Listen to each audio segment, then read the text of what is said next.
주옵소서. 이 시간에도 하나님의 은혜를 간절히 기대하오며 우리 주 예수 그리스도 이름으로 기도를 드립니다. 아멘.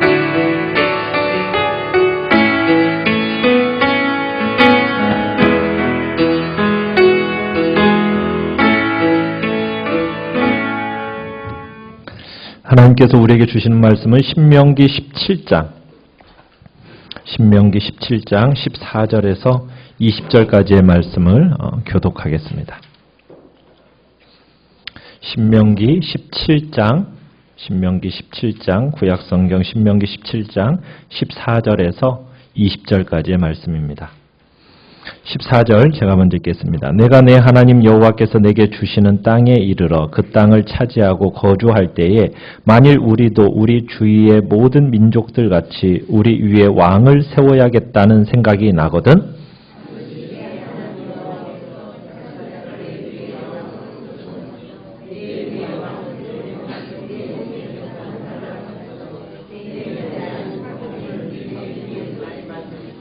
그는 병마를 많이 두지 말 것이요 병마를 많이 얻으려고 그 백성을 애굽으로 돌아가게 하지 말 것이니 이는 여호와께서 너희에게 이르시기를 너희가 이후에는 그 길로 다시 돌아가지 말 것이라 하셨음이며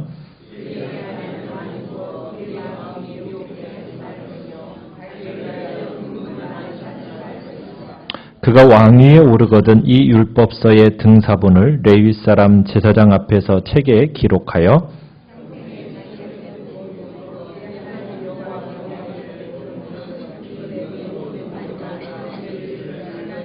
같이 읽습니다. 그리하면 그의 마음이 그의 형제 위에 교만하지 아니하고 이 명령에서 떠나 좌로나 우로나 치우치지 아니하리니 이스라엘 중에서 그와 그의 자손이 왕위에 있는 날이 장구하리라. 아멘.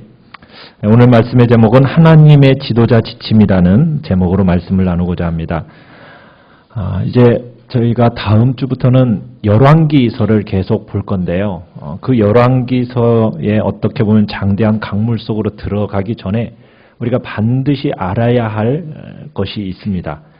하나님께서는 이스라엘이 왕정체제에 들어가기 이미 수백 년 전에 하나님께서 제왕론, 왕으로서 어떠한 모습을 가져야 되는지에 대해서 하나님께서 미리 주셨습니다. 그것도 아무렇게나 주신 게 아니라 걸출한 지도자였던 이 모세를 통해서 광야에 있는 백성들에게 조목조목 또렷하게 들려주고 계십니다. 오늘 이 신명기 17장에 나와 있는 이 본문은 왕의 지도력이라면 이래야 한다. 왕의 리더십은 이뤄야 한다라는 것을 구체적으로 이렇게 보여주고 있습니다. 왕의 왕이신 하나님. 그분께서 성경을 통해서 아주 구체적으로 지시해주고 있는 유일한 경우가 바로 오늘 이 본문의 말씀입니다.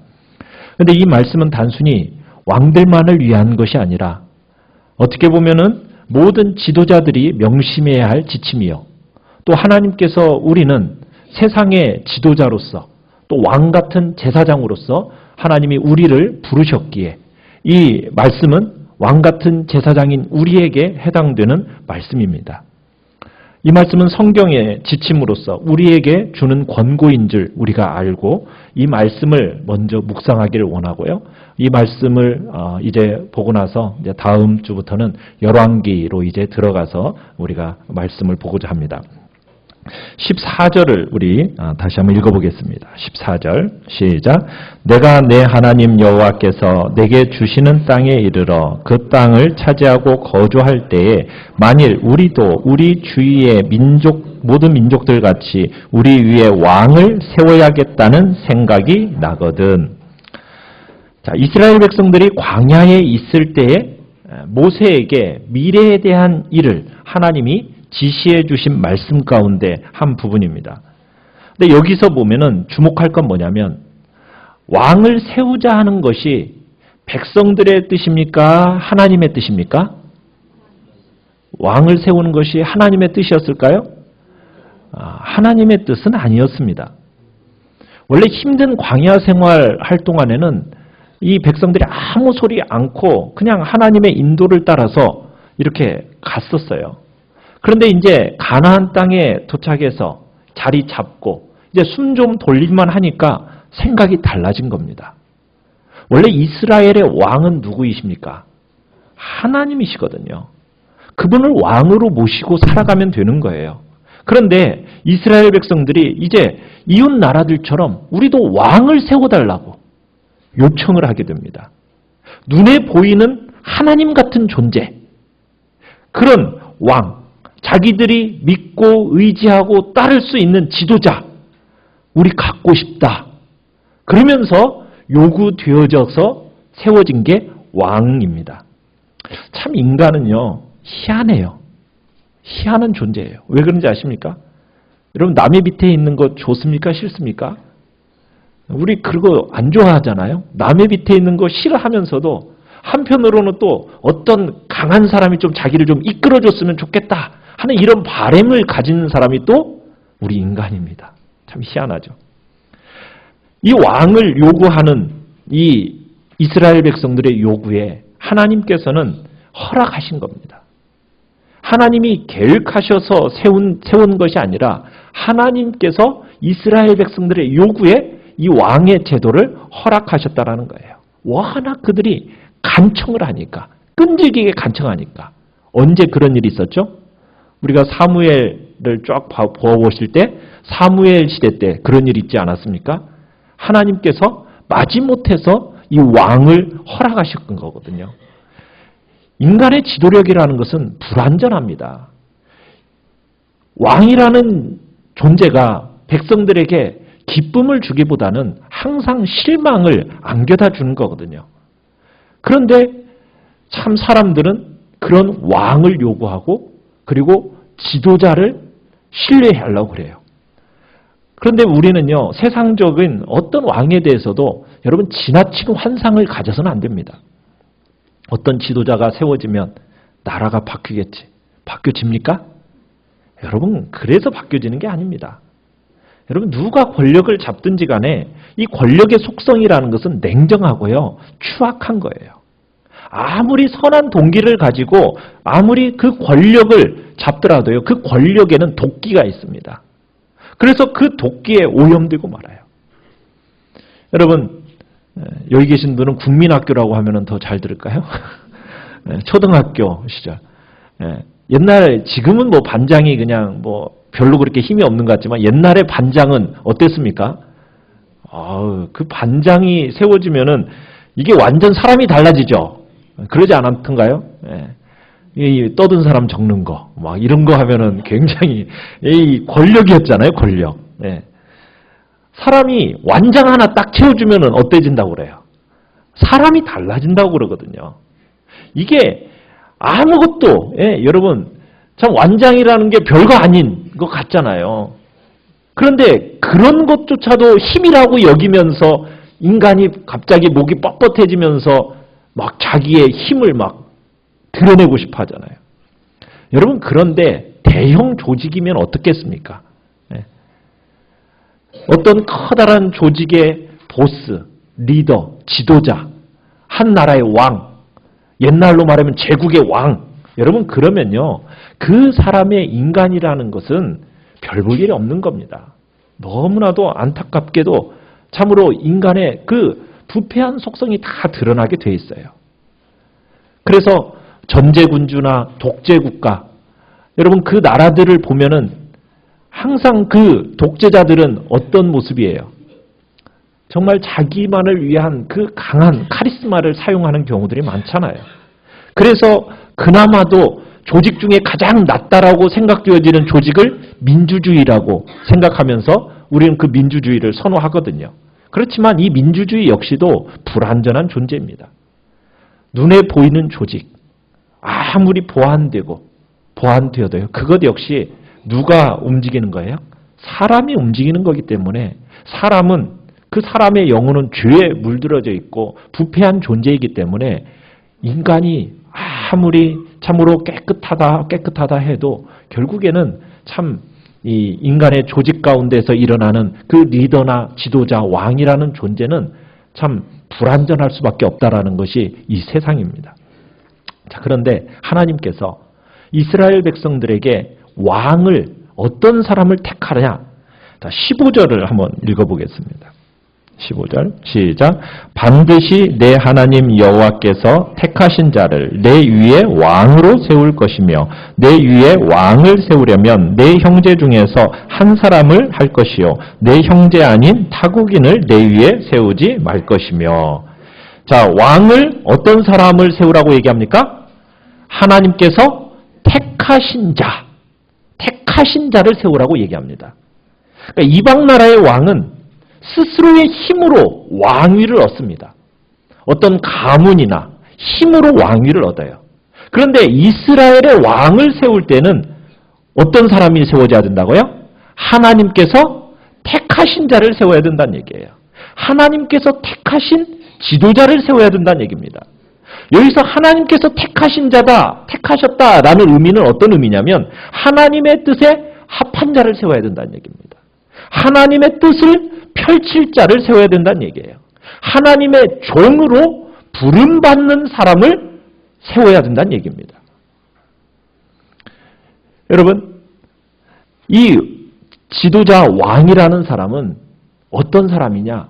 자기가 잘났다라는 것을 확인하기 위한 왕위를 허락받는 게 아니에요.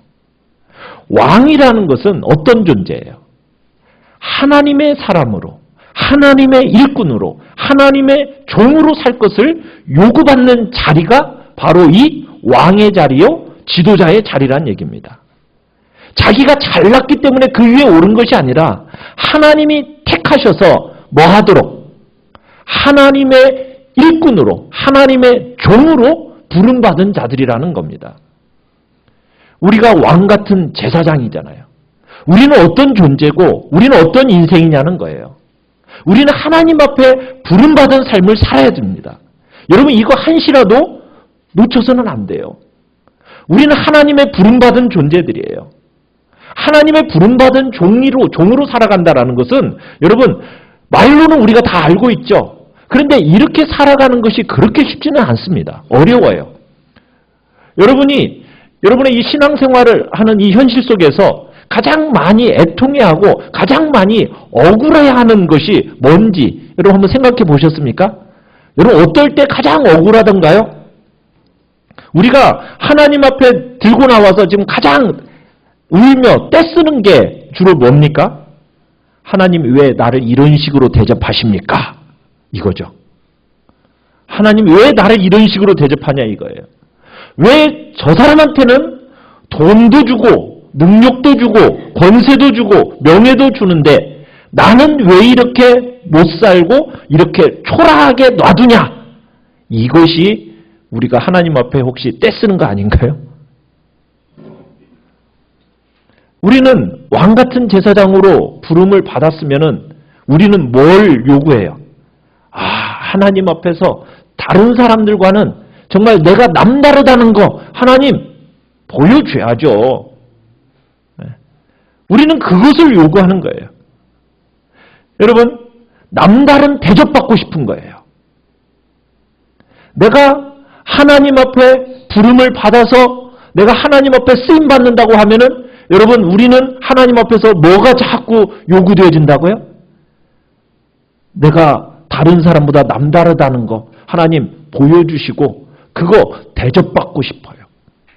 여기에 우리의 관심과 우리의 초점이 기울여지는 경향이 많더라는 거예요. 그러다 보니 신앙생활이 우리의 마음속에서 자꾸 어떻게 돼요? 불평과 억울함으로 가득 차게 돼요. 아니, 내가 이렇게 하나님 앞에 신앙생활을 하는데 하나님 왜 나 이렇게 대접해 주는 거예요? 하나님한테 울고 떼쓰는 거죠. 여러분, 우리가 왜 하나님의 앞에 택함을 받고 하나님의 부름을 받았습니까? 우리가 남다른 어떤 다른 사람보다의 대접받기 위해서 하나님이 우리를 부르셔서 왕 같은 제사장으로 세우시는 걸까요? 여러분, 그게 아니거든요. 그런데 우리는 자꾸 마음속에 뭐예요? 자꾸 비교하면서 나는 더 왕이라면, 내가 왕 같은 제사장이라면 저 사람보다는 더 나은 모습으로 대접받아야 되는데 왜 내 모습은 이 모습입니까? 라고 하나님한테 따지면서 결국에는 울고 떼쓰고 그리고는 뭐예요? 내 마음에 괜한 불평과 억울함으로 가득 차 있다라는 거예요. 혹시 우리의 신앙생활이 이거라면은 여러분 우리는 기억해야 됩니다. 우리의 존재와 우리의 인생이 무엇인지. 하나님이 나를 택하셔서 하나님 앞에 부름받은 삶이라는 게 무엇인지. 우리는 그저 하나님의 일꾼이요. 하나님의 종이라는 것을 기억해야 돼요. 하나님이 하고 싶으신 일을 위하여 내가 부름받은 거지 내가 남다른 존재로 부각되도록 하나님 앞에서 다른 사람들 앞에서 드러나도록 내가 부름받은 것이 아니라는 것을 우리는 기억해야 된다는 얘기입니다. 그래서 하나님이 택하여 부르셨다라는 의미 속에서는 우리는 이것을 기억해야 됩니다. 16절에서 20절까지의 말씀은 하나님의 리더, 지도자들의 지침에 대한 이야기가 나와요. 왕된 자의 책임을 밝혀주고 있죠. 자, 그런데 첫 번째로 16절을 우리 같이 한번 읽어보겠습니다. 16절 시작. 그는 병마를 많이 두지 말 것이요 병마를 많이 얻으려고 그 백성을 애굽으로 돌아가게 하지 말 것이니 이는 여호와께서 너희에게 이르시기를 너희가 이후에는 그 길로 다시 돌아가지 말 것이라 하셨음이며. 자, 첫 번째 지도자의 지침으로 첫 번째는 뭐냐? 뭘 많이 두지 말래요? 말을 많이 두지 말래요. 병말을 많이 두지 말랍니다. 여러분 고대 사회에서 말이라는 것은 그 당시에 최첨단 무기고 전력의 핵심이 바로 이 기마병들이었어요. 그러니까 말의 숫자가 군사력입니다. 군사의 힘이에요. 말을 타고 병거를 가지고 마차를 몰고 이렇게 군대를 가진 사람과 그저 걸어다니는 보병과 싸우면 누가 이깁니까? 그렇죠. 마병대를 가진 군대가 이기는 거예요. 여러분 역사상에 가장 센 기병대를 가졌던 사람이 누군지 아십니까? 몽고의 칭기즈칸입니다. 칭기즈칸. 이 칭기즈칸이 지금식으로 말하면 장갑차처럼 말을 5마리, 6마리씩 묶어요. 한꺼번에 5마리, 6마리씩 묶고서는 말을 사람을 딱 타고서는 동시에 딱 돌진해버리잖아요. 그러면은 저쪽에서 한두 마리 여러분 말 타고 오는 사람하고 대결하면 어떻게 되겠어요? 6마리로 쫙 밀어버리면은 그냥 쫙 밀려가 버리는 겁니다. 그래서 세계를 정복한 역사 속에서 3대 군인을 뽑으라고 하면은 알렉산더, 칭기즈칸, 나폴레오 이렇게 뽑아요. 이 세 사람은 다 어떤 사람이냐면 훌륭한 기병들이었습니다. 그런데 오늘 본문에서는 하나님은 의외로 뭘 많이 두지 말라고요? 말을 많이 두지 말래요. 병말을 많이 두지 말래요. 아니 그렇게 군사적으로 중요한 수단인데 이것에 치중하기보다 뭘 더 의지하라는 겁니까? 하나님을 의지하라는 거예요. 말을 많이 두면은 뭘 더 의지하게 되니까? 하나님보다도 그 군사력에 더 의지하게 되니까. 그러면 새 상황과 다를 바가 없으니까. 우리에게는 뭘 더 의지하도록? 하나님을 더 의지하도록 뭘 많이 두지 말라고요? 병말을 많이 두지 말라고 지금 이렇게 얘기하시는 거예요. 자, 그래가지고 이것에 순종한 사람들이 있어요. 자, 우리 본문을 이렇게 딱 접어 놓으시고요. 우리 여호수아 11장으로 한번 넘어가 봅시다. 여호수아 11장에 가보시면은 여호수아 11장 9절입니다. 여호수아 11장 9절. 자, 말에 관한 성경적인 대표적인 예로 여호수아 11장에 가보면은 이 북부 가나안 족속들이 이스라엘 민족 군대 사령관인 여호수아를 대적하기 위해서 연합해서 대항한 기록이 이 여호수아 11장이에요. 자, 그런데 이 전쟁에서 어떻게 됐죠? 여호수아가 승리했습니다. 자, 그리고서는 여호수아가 한 일이 뭔지 아세요? 자, 우리 11장 9절을 여호수아 11장 9절을 우리 같이 한번 읽어보겠습니다. 시작. 여호수아가 여호와께서 자기에게 명령하신 대로 행하여 그들의 말 뒷발의 힘줄을 끊고 그들의 병거를 불로 살았더라. 하나님께서 여호수아에게 명령하신 대로 언제 명령하셨을까요? 바로 이 신명기에서 명령하신 대로 말의 뒷발의 힘줄을 어떻게 했다고요? 끊어버리고 병거는 어떻게 했다고요? 불살라버렸다고요. 여러분 말의 뒷발의 힘줄을 끊어버리면 어떻게 돼요? 말이 사용하지 못하는 거예요. 여기서 얘기하고 싶어하는 바는 하나님은 뭘 알기를 원하시는 거예요. 이스라엘의 힘은 군사력에 있는 게 아니다. 하나님께 있다라는 것을 지금 상징적으로 보여주고 싶으셨던 거예요. 그래서 하나님은 이 일을 명하셨고 여호수아는 이에 그대로 순종합니다. 또 이 명령에 순종한 사람이 또 있어요. 누구냐? 다윗이에요. 우리 사무엘 하 8장으로 한번 가보겠습니다. 사무엘 하 8장입니다. 사무엘 하 8장 475페이지 구약성경 475페이지 사무엘 하 8장 4절 한번 보겠습니다. 자, 사무엘 하 8장에 가보시면 이제 모압 족속을 쳐서 이기고 또 소바왕 하다예설도 이제 쳐서 이기고 그리고서는 4절 한번 읽어보겠습니다.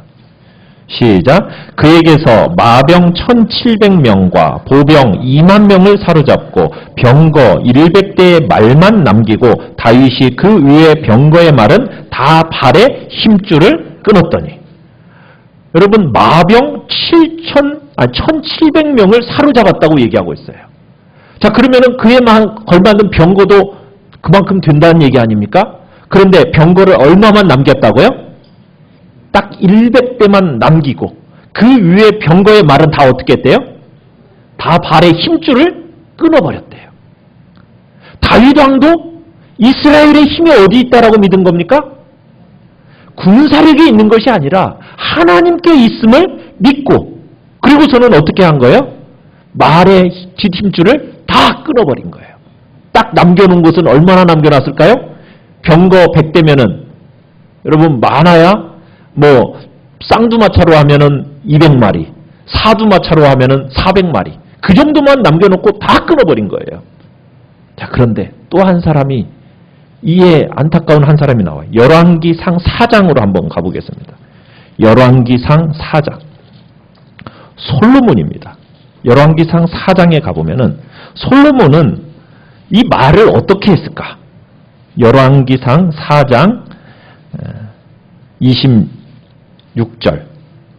26절을 한번 읽어보겠습니다. 열왕기상 4장 26절 517페이지 열왕기상 4장 26절입니다. 시작. 솔로몬의 병거의 말 위안간이 4만이요 마병이 12,000명이며 자, 여기서 보면은 솔로몬은 달리 행동하죠. 병거의 말이 위안간만 몇이라고요? 4만이라고 했어요. 여러분, 위안간만 4만이에요. 그러면은 그 위안간에 4만 마리에 한 마리씩만 놀았었겠을까요? 4만 마리보다도 훨씬 더 많았겠죠. 다윗은 적군을 파하고 빼앗은 병거 중에서 100개의 마차만 그 말만 남겨놨어요. 뭐 많아야 400마리. 그런데 솔로몬은 위안간이 몇이라고요? 4만이에요. 4만. 얼마나 많은 말이었겠어요.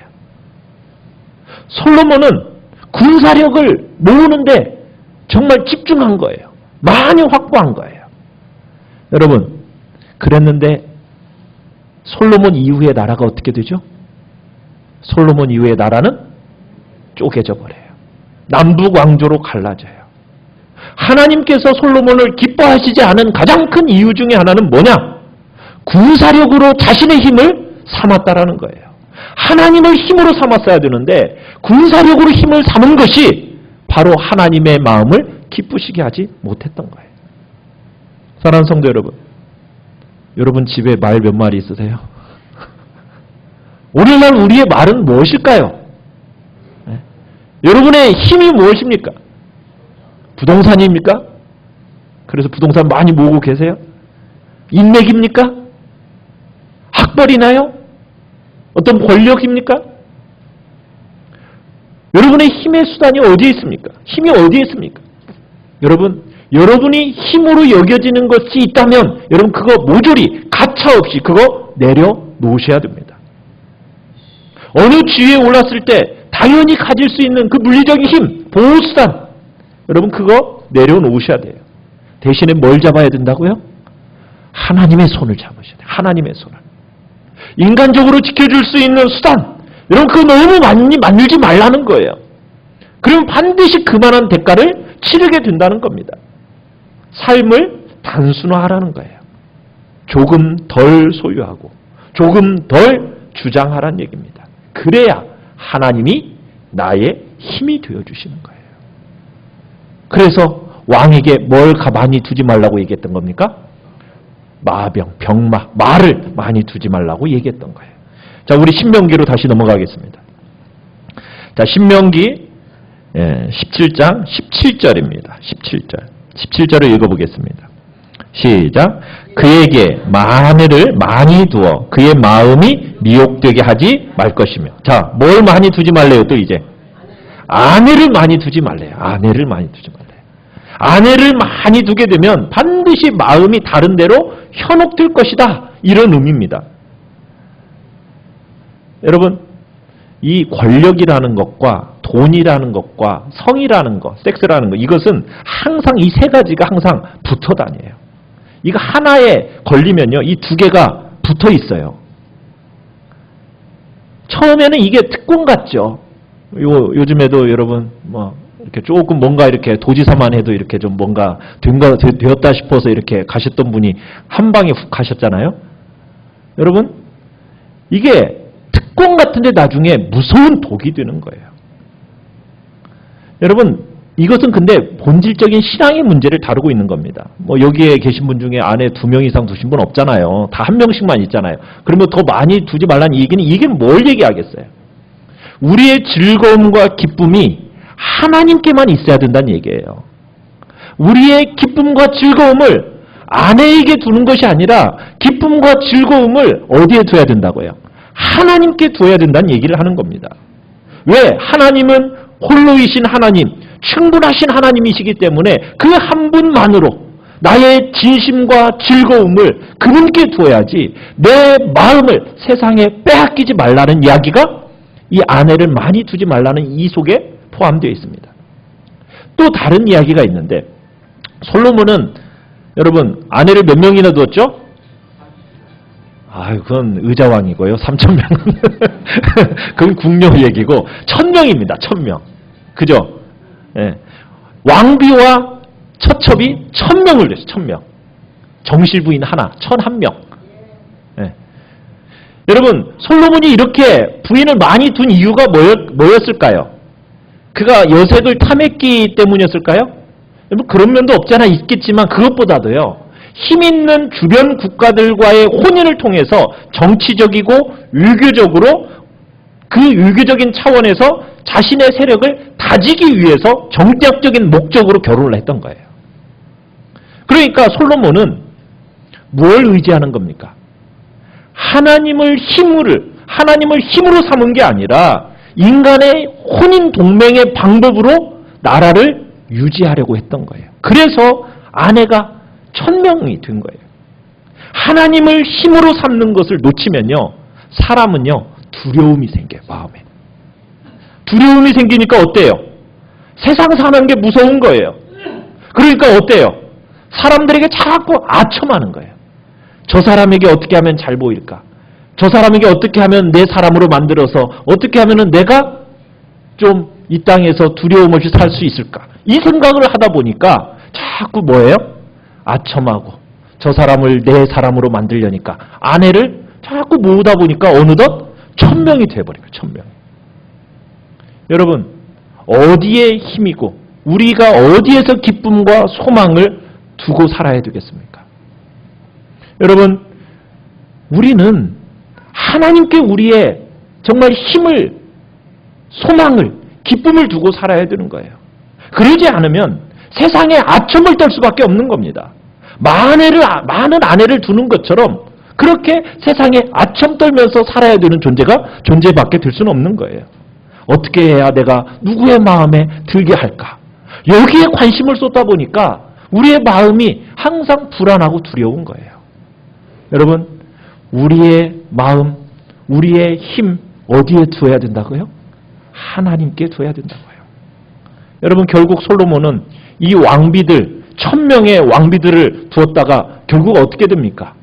이 왕비들이 솔로몬의 마음을 돌이켜서 결국 우상 숭배하게 만들었고요. 서서히 조금씩 그 여인들이 왕의 마음을 흔들어서 이스라엘 곳곳에 우상 신당을 세우게끔 부추기게 되었고, 결국 이 나라가 걷잡을 수 없이 타락의 길로 몰고 가게 된 거예요. 이게 솔로몬의 안타까운 모습이죠. 세 번째 17절 하반절을 한번 보시겠습니다. 17절 하반절 시작. 자기를 위하여 은금을 많이 쌓지 말 것이니라. 은금을 많이 쌓지 말라. 이 말씀은 뭐 부를 챙기지 말라 뭐 이런 간단한 얘기가 아닙니다. 이 말씀은 뭐냐면 네가 앉은 자리를 그저 벌어먹는 자리로만 생각하지 말라 이 얘기입니다. 네가 지금 왕의 자리에 있는데 아니면 네가 어떠한 지도자의 위치에 있는데 그 자리를 그저 벌어먹는 자리로만 생각해서는 안 된다.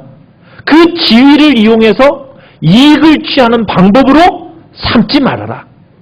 그 자리가 어떤 자리냐? 봉사하는 자리인 줄 알아라. 지금 이야기를 하는 거예요. 우리는 하나님의 부름을 받은 왕같은 제사장의 자리에 서 있습니다. 여러분, 왕같은 제사장의 자리라는 것은 어떤 자리겠어요? 여러분, 내가 그저 하나님의 축복만 많이 받아서 축복을 어떻게 보면 받아 누릴까에만 우리가 마음을 쏟는 자리입니까? 아니죠. 여러분, 아브라함을 하나님이 부르셨을 때 너는 뭐가 될 거라고 얘기했습니까?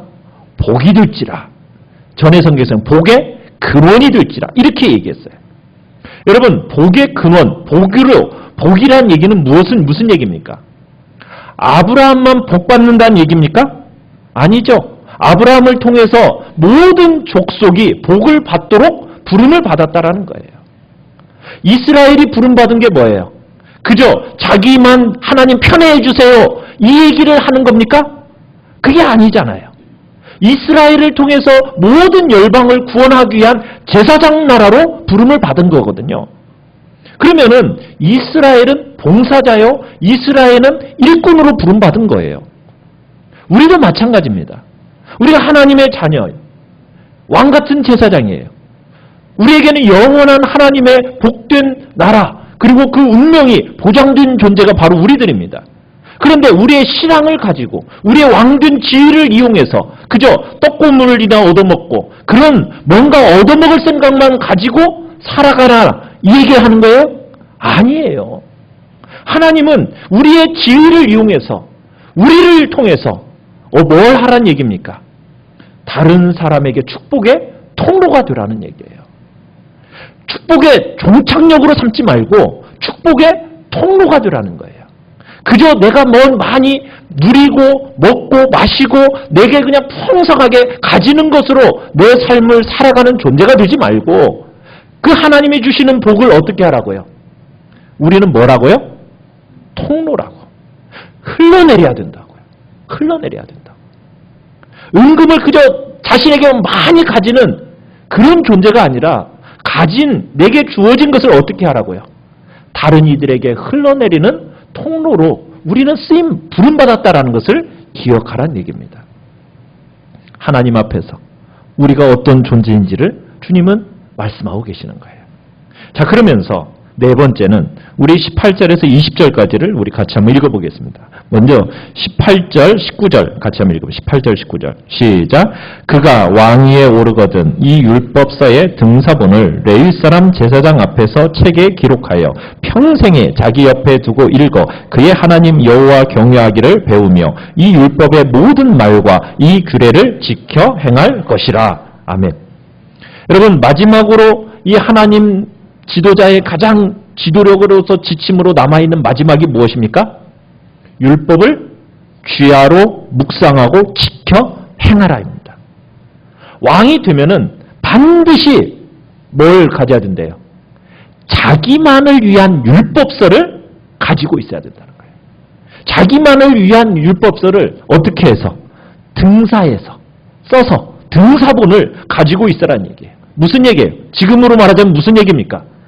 여러분 자신만의 성경을 가지고 있으시죠? 여러분 자신만의 성경 가지고 마련해 놓고 어떻게 하라는 얘기입니까? 옆에 끼고 개인적인 것으로 만들어서 그거 가지고 어떻게 하라고요? 그 옆에 두고 읽고 밑줄 치고 그거 책에 정 붙이고 항상 사랑하면서 읽을 수 있는 그 성경책 두라는 얘기예요. 여러분 얼마나 줄 많이 쳐 계세요? 막 읽다 너덜너덜해진 여러분 그 성경책 사랑스럽습니까? 하나님은 우리에게 그 성경을 가지기를 원하시는 거예요. 평생을 두고 자기 옆에 두고 읽어야 할 성경. 한시도 정말 그 성경 안 읽어도 되는 날 없고 정말 지도자로서 가장 중요한 책임이 뭐냐? 말씀을 쥐하로 묵상하는 거예요. 하나님과 교제하는 거예요. 하나님의 뜻을 영혼 깊숙이 각인시켜 넣는 거예요. 늘 성경책을 보면서 하루를 시작하고 그 말씀 붙들고 기도하고 그러면서 하나님과 대화하는 것. 그게 바로 왕으로서 살아가야 할 삶의 중요한 모습이라는 거예요. 그래야 그 사람의 속에서의 지도력은 그렇지 않은 세상의 지도력과는 다른 모습으로 드러날 수 있게 된다는 얘기예요. 어떤 모습으로 드러나게 됩니까? 그 사람은 20절에 보면 같이 한번 읽어보겠습니다. 그리하면 시작.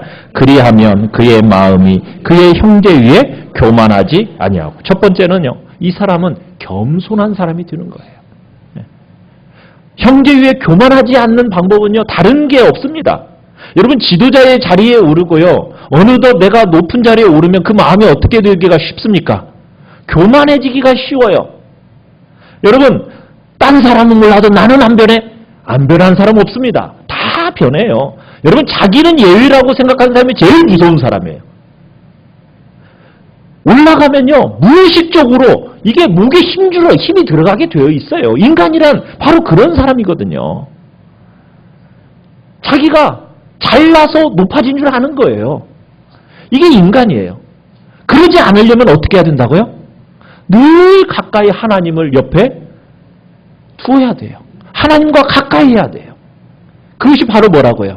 하나님의 말씀을 끊임없이 읽고 묵상하고 그 말씀을 따라 순종의 길을 걸어가는 거예요.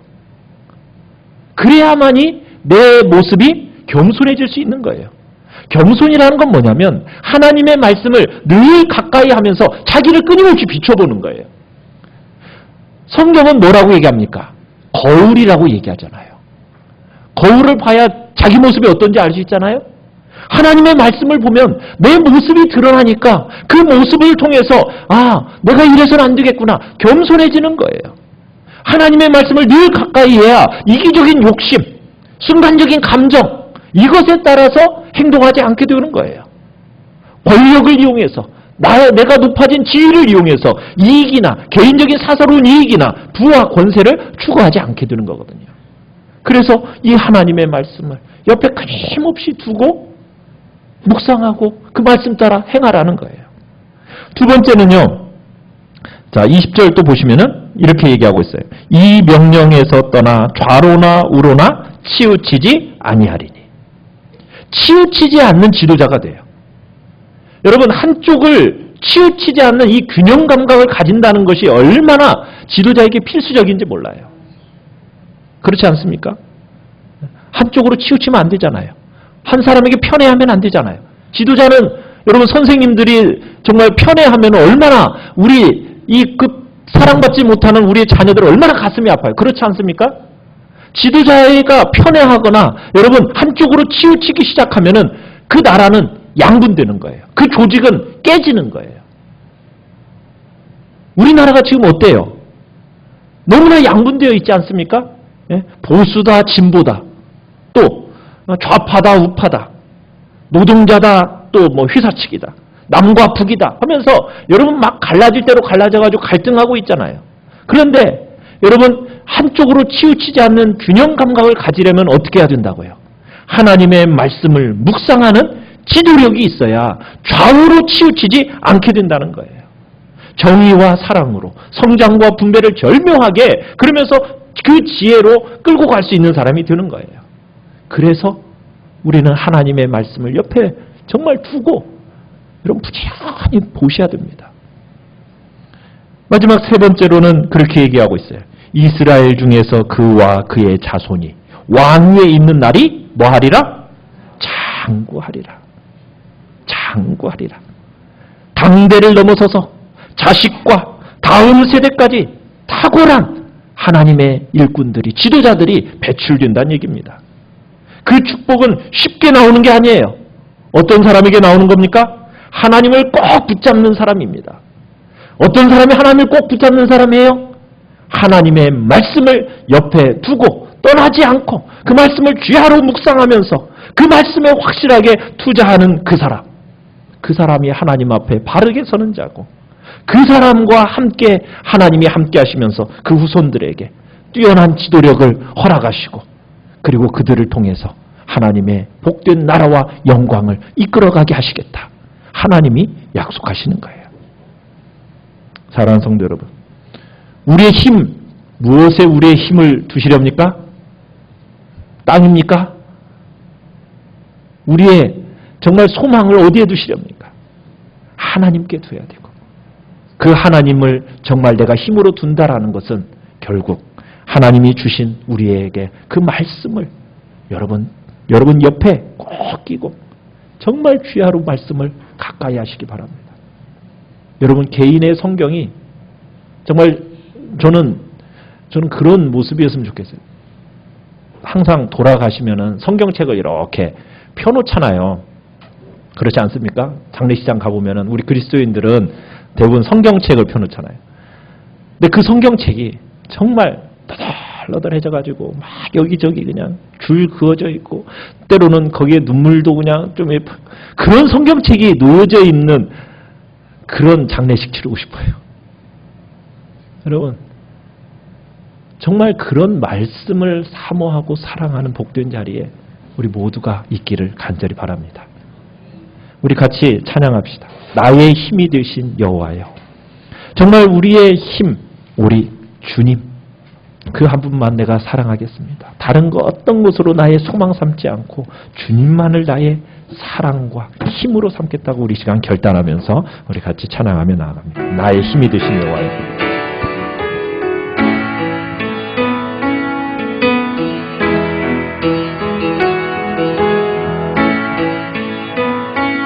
나의 힘이 되신 여호와여, 내가 주님을 사랑합니다. 주는 나의 반석이시며 나의 요새시라. 주는 나를 건지시며, 주는 나를 건지시는 나의 주, 나의 하나님, 나의 주, 나의 하나님, 나의 피할 바위, 나의 피할 바위시요 나의 방패시라. 나의 방패시라. 나의 하나님, 나의 하나님, 나의 하나님, 나의 하나님, 구원의 뿌리시오, 구원의 뿌리시오 나의 반성이라. 나의 산성이라. 나의 하나님, 나의 하나님, 나의 하나님, 나의 하나님. 그는 나의 여호와, 그는 나의 여호와, 나의 구세주, 나의 다시 한번 나의 힘이 되신 여호와여, 나의 힘이 되신 여호와, 내가 주님을 사랑합니다. 내가 주님을 사랑합니다. 주님은 나의 반석이십니다. 주는 나의 요새이십니다. 나의 요새시. 주는 나를 건지시는, 주는 나를 건지신 나의 주, 나의 하나님, 나의 주, 나의 하나 나의 피할 바위시오 나의 피할 바위시 나의 방패시라 나의 방패시라 나의 하나님 나의 하나님 나의 하나님 나의 하나님 구원의 뿌리시오 구원의 뿌리시오 나의 산성이라 나의 산성이라 나의 하나님 나의 하나님 나의 하나님 나의 하나님 그는 나의 여호와 그는 나의 여호 나의 구세주 나의 구세주 우리 시간 합심해서 같이 기도하며 나아갑시다. 사랑하는 성도 여러분, 여러분 무엇을 여러분의 힘으로 삼고 살아가고 있습니까? 우리의 기쁨과 우리의 소망을 어디에 두고 있습니까? 세상 사람들처럼 부동산도 아닙니다. 인맥도 학벌도 자식도 우리의 힘과 우리의 소망을 둘 수 없습니다. 우리의 마음에 그러한 것들을 두고 있었다면 이 시간 다 내려놓읍시다. 오직 나의 힘은 홀로이신 하나님, 정말 그분만이 나의 기쁨이고 소망이고 힘이 됨을 이 시간에 고백하며 나아갑시다. 그리고 그 하나님을 우리에게 잘 보여주고 있는 이 하나님의 말씀, 성경을 평생 옆에 두고 읽고 귀하로 묵상하면서 그분과 교제하고 그분의 뜻을 영혼 깊숙이 각인하는 자리에 놓겠다고, 말씀을 통해 정말 하나님을 늘 가까이 하는 자로 정말 사람들을 진정으로 섬기는 축복의 통로로 내가 되겠다고 이 시간 주님 앞에 결단하면서 간절한 마음으로 같이 기도하며 나가겠습니다. 살아계신 하나님 아버지, 우리의 마음을 다시 한번 주님 앞에 확인합니다. 우리가 무엇으로 나의 힘을, 무엇으로 나의 소망과 나의 기쁨과 나의 즐거움을 삼고 살아가겠습니까? 오직 여호와 하나님이 나의 힘이 되시고 나의 소망이 되시고 나의 구원이 되시고 나의 참된 반석이 되심을 이 시간에도 고백합니다. 우리의 기쁨과 우리의 소망은 우리 주 예수 그리스도 그분밖에 한 분밖에 없음을 이 시간에도 고백하기에 내가 힘으로 삼고 내가 능력으로 삼고 내가 소망으로 삼으려고 하는 모든 것들, 세상의 모든 것들 이 시간에 다 내려놓게 하여 주시옵소서. 오직 주님 그분만을 나의 힘으로 삼기에 참으로 살아계신 하나님의 말씀을 평생 그 말씀을 붙들고 그 말씀대로 순종의 길을 걸어가겠다고, 정말 그 말씀을 따라 진정으로 섬기는 하나님의 백성들을 섬기는 복된 자리에 서겠다고 우리가 서게 하여 주시옵소서. 하나님의 은혜를 구하오니 아버지여 도우시고 우리 가운데 역사하여 주시옵소서. 주의 놀라운 은혜를 기대하오니 아버지여 도우시고 생명의 말씀으로 우리 가운데 덧입혀 주시옵소서. 그래서 이 땅 가운데서 하나님의 지도자로서 겸손하게 정말 좌우로 치우치지 아니하면서 그 날이 장구한 복된 자리에 우리 모두가 서도록 아버지여 역사하여 주시옵소서. 계속해서 기도하겠습니다. 하나님께서 우리 교회에 정말 성경 일독학교를 개강케 허락하셨고 또 그 말씀을 배우는 자리들을 허락하십니다. 하나님께서 그곳에 풍성한 은혜를 주시고 배우는 자들에게 은혜를 주시도록, 그리고 점점 더 하나님의 말씀을 사랑하고 배우려는 복된 우리 교회의 성도들이 되게 해달라고 위해서 기도해 주십시오. 구역장 성경 공부가 진행 중입니다. 참으로 구역장들이 정말 하나님의 말씀을 사랑하고 사모하고 그 말씀 붙들고 정말 한 말씀 한 말씀이라도 정말 구역원들에게 가르치고자 하는 열정들이 우리 구역장들에게 생겨날 수 있도록, 그래서 우리 교회가 하나님의 말씀이 풍성한 정말 진리의 말씀이 능력있게 권세있게 흘러가는 아름다운 복된 통로가 되어지게 해달라고 우리 시간 주님 앞에 간절한 마음으로 같이 기도하며 나가겠습니다. 살아계신 하나님 아버지, 하나님께서 우리 교회 진리의 말씀이 풍성한 교회요 생명의 말씀이 능력있게 선포되어지는 복된 교회가 되기를 소원합니다. 세상의 다른 것이 정말 교회의 힘이 아닙니다. 오직 하나님의 말씀이 능력있게 권세있게 선포되어지고 그 말씀이 정말 능력있게 드러나고 밝히 보여주고 드러나는 것이 바로 그래서 톳대와 같은 역할을 감당할 수 있음을 보여주게 됩니다. 아버지여, 진리의 빛을 비추이는 복된 교회가 되기를 소원합니다. 그러기 위하여서 정말 말씀을 부지런히 배우는 자리에 우리 모든 성도들을 사모함으로 달려오게 하여 주시옵소서. 정말 우리의 구역장들 한 사람 한 사람이 진리의 말씀을 사모하고 그 말씀을 말씀을 깨달은 말씀을 어찌하든 그 구역원들에게 가르치고자 하는 그 열정들이 아버지여 생겨나게 하여 주시옵소서. 그래서 정말 하나님의 능력 안에서 복된 교회가 하나님의 권능과 진리 안에서 기쁨과 소망과 힘을 참으로 경험하는 복된 자리에 서도록 아버지 인도하여 주시옵소서. 성령의 역사를 기대합니다. 아버지여 도우시고 하나님의 놀라운 은혜가 주님 안에서 주의 교회가 풍성하도록 아버지 인도하여 주시옵소서. 주의 은혜가 나타나기를 소원합니다. 아버지여 도와주시옵소서. 계속해서 기도하겠습니다. 믿음이 없는 우리의 가족들, 자녀손들, 또 우리의 남편들, 또 하나님의 은혜를 사모하는 우리의 귀한 자녀손들이 되게 해달라고 이 시간 참으로 기도하며 나아갑니다. 구원의 역사를 놓고 또한 우리의 자녀손들의 참으로 삶의 터전과 그들의 또 배움의 터전을 놓고 기도하며 나아가겠습니다. 새학년 새학기를 맞이하였습니다. 그들이 학교 생활 또 친구와 선생님과의 만남을 잘 맺어가는 그 하나님의 지혜로움이 있는 귀한 또 자녀손들이 되게 해달라. 우리 시간 합심해서 간절한 마음으로 기도하며 나아가겠습니다. 살아계신 하나님 아버지, 아직 믿음이 없는 우리의 가족들이 있습니다. 하나님 아버지, 믿음의 역사가 나타나기를 소원합니다. 성령의 역사가 그들의 심령 안에 조명되어지기를 소원합니다. 구원의 역사가 나타나기를 소원합니다. 함께 믿음의 길을 나오는 복된 자리에 서도록 아버지 인도하여 주시옵소서. 오직 성령으로 말미암아 하나님의 능력을 기대합니다. 아버지여 도우시는 종을 기대합니다. 아버지여 역사하여 주시옵소서. 아버지여 구원의 역사를 우리 가운데 일으켜 세워 주시옵소서. 주의 능력으로 말미암아 하나님의 뜻이 이루어져가는 아름다운 역사가 나타나기를 소원하오니 아버지여 역사하여 주시고 자비를 베풀어 주시옵소서. 하나님의 선한 열매들이 아버지여 나타나도록 주님 인도하여 주시옵소서. 하나님 아버지, 우리의 자녀손들 이제 삶의 터전과 주님의 배움의 터전들이 아름답게 이루어져가게 하여 주시옵소서. 하나님 아버지여 복된 역사들이 나타나게 하여 주시옵소서. 결혼을 앞두고 있는 자녀들 복된 만남을 주시옵소서. 해의 문을 열어주시옵소서. 참으로 군에 있는 자녀들, 해외에 있는 자녀들 하나님의 은혜 가운데 거하도록 아버지 역사하여 주시옵소서. 하나님의 은총을 기대합니다. 성령의 역사를 기대합니다. 아버지 도우시고 저들의 삶에 하나님 함께하여 주시옵소서.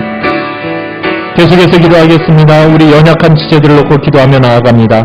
하나님의 능력 안에서 참으로 온전한 치유와 회복을 놓고 기도하며 나아갑니다.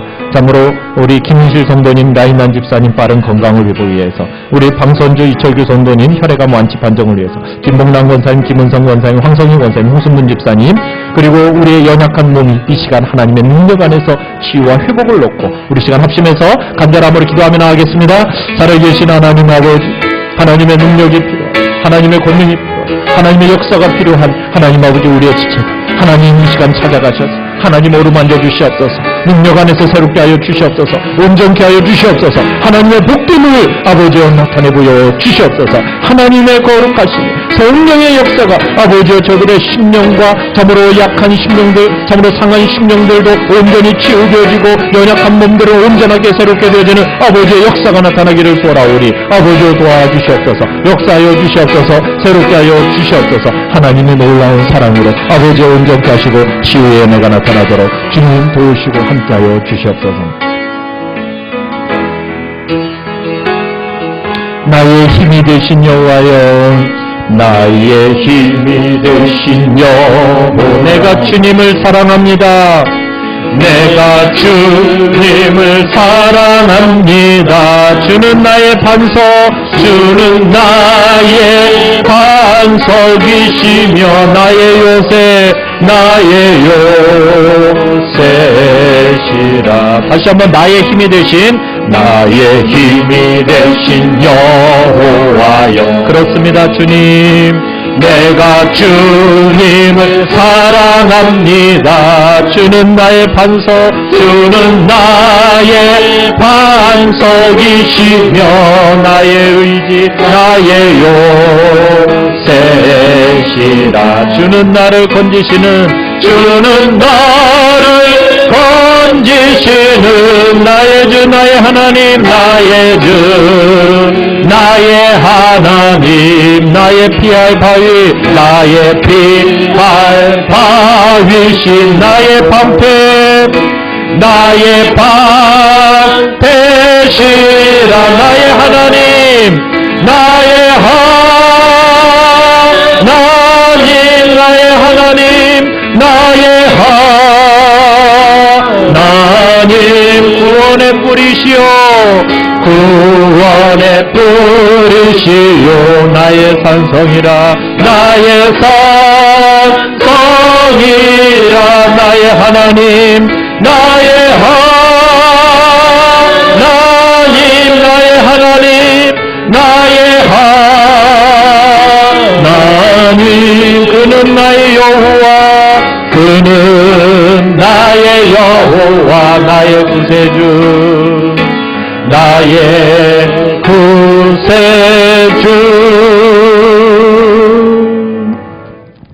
살아계신 하나님, 우리가 하나님의 부름을 받아 하나님의 택하심을 받아 왕같은 제사장으로 우리가 섰습니다. 왕같은 제사장으로 부름을 받았을 때에는 우리를 향하신 하나님의 뜻이 있으시고 우리는 하나님의 뜻을 이루는 일꾼이요 종으로 부름받았다는 사실을 항상 기억해 하여 주시옵소서. 내가 남다른 대접을 받기 위하여 그 자리에 선 것이 아닙니다. 그것이 마치 나의 관심과 초점이 기울여지지 않기를 원합니다. 그로 인하여서 내가 남다른 대접받지 못함으로 인한 불평과 억울함이 우리 안에 생기지 않게 하여 주시옵소서. 우리의 마음을 새롭게 하사 하나님께서 나를 부르신 뜻이 무엇인지를 우리가 확인하며 나아가는 우리 모든 성도들이 되게 하여 주시옵소서. 오직 나의 힘은, 나의 소망은, 나의 기쁨과 나의 즐거움은 오직 여호와 하나님, 우리 주 예수 그리스도께 있음을 이 시간에도 고백하며 나아가게 하여 주시옵소서. 세상의 어떤 것으로도, 돈으로도, 권력으로도, 인맥으로도, 학벌로도, 자식으로도 그것이 우리의 진정한 힘과 기쁨과 소망이 되지 않음을 알게 하여 주시고 그 모든 것 다 내려놓고 오직 홀로 하나이신 하나님 그분만 나의 힘과 기쁨으로 소망으로 삼겠다고 결단하는 우리 모두가 되게 하여 주시옵소서. 그러기에 하나님이 우리에게 명확하게 드러나 있는 이 진리의 말씀, 그 말씀을 옆에 평생에 두고 읽고 주야로 묵상하면서 하나님과 교제하고 하나님의 뜻을 우리의 영혼 깊숙이 각인해 놓는 복된 자리에 우리 모두가 서게 하여 주시옵소서. 그래서 진정 이 땅에서 하나님의 축복의 통로로서 우리 모두가 쓰임받게 하여 주시옵소서. 지금은 우리를 구원하시게 하여 이 땅에 오신 우리 주 예수 그리스도의 은혜와 자기의 사랑하는 아들을 아낌없이 주시기까지 사랑하신 그 하나님의 무한하신 사랑과 우리의 마음속에 찾아오사 그 사랑을 깨달아 알게 하시는 성령의 교통감화 충만케 하심이 세상의 다른 어떤 것으로 나의 힘과 기쁨과 즐거움을 삼지 아니하고 오직 여호와 하나님 그분을 나의 힘으로 삼으며 그러기에 그분이 명확하게 드러나 있는 진리의 말씀을 항상 평생에 옆에 두고 읽고 묵상하며 그 뜻을 영혼 깊숙이 각인하는 자리에 내가 서겠다고 그래서 말씀 따라 순종의 길을 걸어가므로 우리의 복된 자리가 영구하도록 우리의 자자손손이 그 진리 안에서 하나님의 복을 누리는 자리에 서도록 만들겠다고 다시 한번 주님 앞에 결단하며 나아가는 우리 귀한 성도들과 주의 가정과 저들의 삶의 터전 위에 지금부터 영원토록 함께 있을지어다. 아멘.